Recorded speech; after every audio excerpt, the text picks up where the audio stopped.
कैसे भगवान उन प्रार्थनाओं का उत्तर देते हैं जो आपने कभी कही भी नहीं। एक आत्मा को झकझोर देने वाला सत्य, दिव्य समय और अनकही इच्छाओं के बारे में। आत्मा की मौन भाषा। जीवन में ऐसे क्षण आते हैं जब हम प्रार्थना करने की ताकत नहीं जुटा पाते, जब आवाज कांपती है, दिल दुखता है और शब्द मौन में खो जाते हैं। लेकिन इन्हीं पलों में कुछ चमत्कारी घटता है। भगवान सुनते हैं हमारे शब्द नहीं, हमारे अस्तित्व को, हमारी प्रार्थनाएं नहीं, बल्कि हमारे होने की तरंगों को।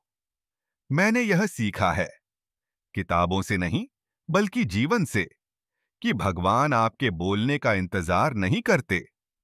वह आपको महसूस करते हैं, उससे पहले ही, जब आप जाने कि आपको क्या चाहिए।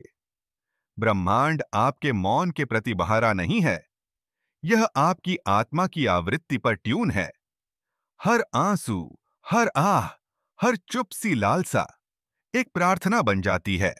और हर प्रार्थना, चाहे वह अनकही ही क्यों न हो, उसका उत्तर मिलता है।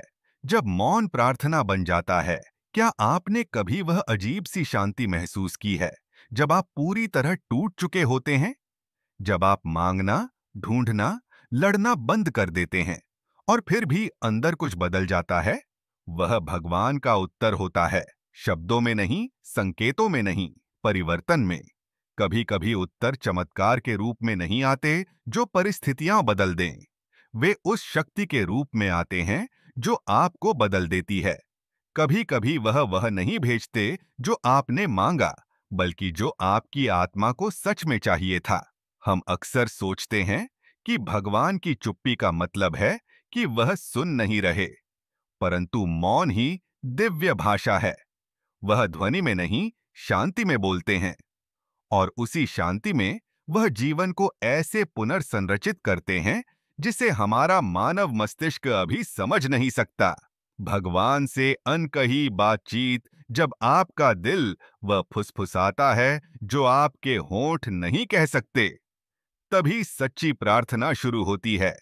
भगवान सुनते हैं आपकी मुस्कान के पीछे की थकावट, आपके डर के नीचे दबी आशा, वे सपने जिन्हें आपने छोड़ दिया क्योंकि उन्हें पूरा होने में देर लगी।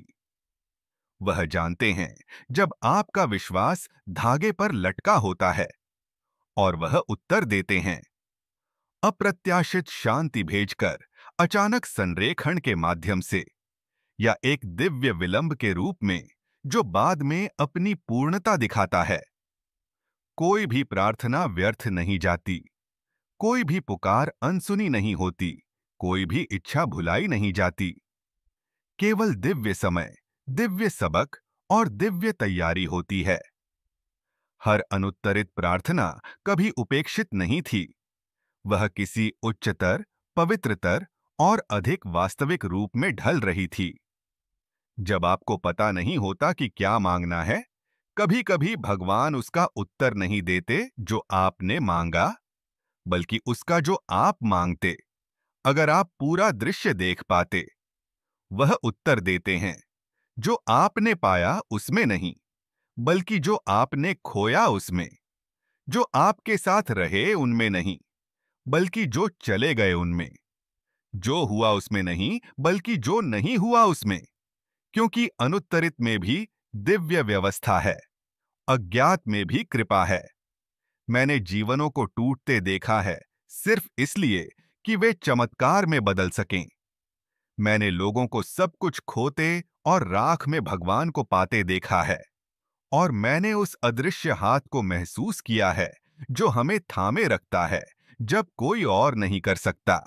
प्रेम की दिव्य बुद्धिमत्ता भगवान आपके बोले हुए शब्दों में नहीं है, वह उस ऊर्जा में है जो आप प्रसारित करते हैं। वह कोई बाहरी सत्ता नहीं जो निवेदन का उत्तर देती है। वह वही चेतना है जो आपके भीतर सांस लेती है, आपको मार्गदर्शन देती है, आपको विकसित करती है। जब आप प्रेम के साथ जुड़ते हैं, नियंत्रण की आवश्यकता छोड़ते हैं और दिव्यता की लय पर भरोसा करते हैं, आपका पूरा जीवन एक गतिमान प्रार्थना बन जाता है। रहस्य अधिक जोर से मांगने में नहीं, बल्कि अधिक गहराई से महसूस करने में है। क्योंकि भगवान केवल आपकी प्रार्थनाओं का उत्तर नहीं देते, वह स्वयं प्रार्थना बन जाते हैं। रुकिए, सांस लीजिए, सुनिए, वह हल्का सा धड़कता एहसास आपके हृदय में, वह अचानक सी शांति, वही भगवान है, उत्तर दे रहे हैं। शायद वैसा नहीं जैसा आपने सोचा था, परंतु हमेशा वैसा जैसा आपको चाहिए था। तो आज चिंता मत करें अगर आपको पता नहीं कि क्या मांगना है।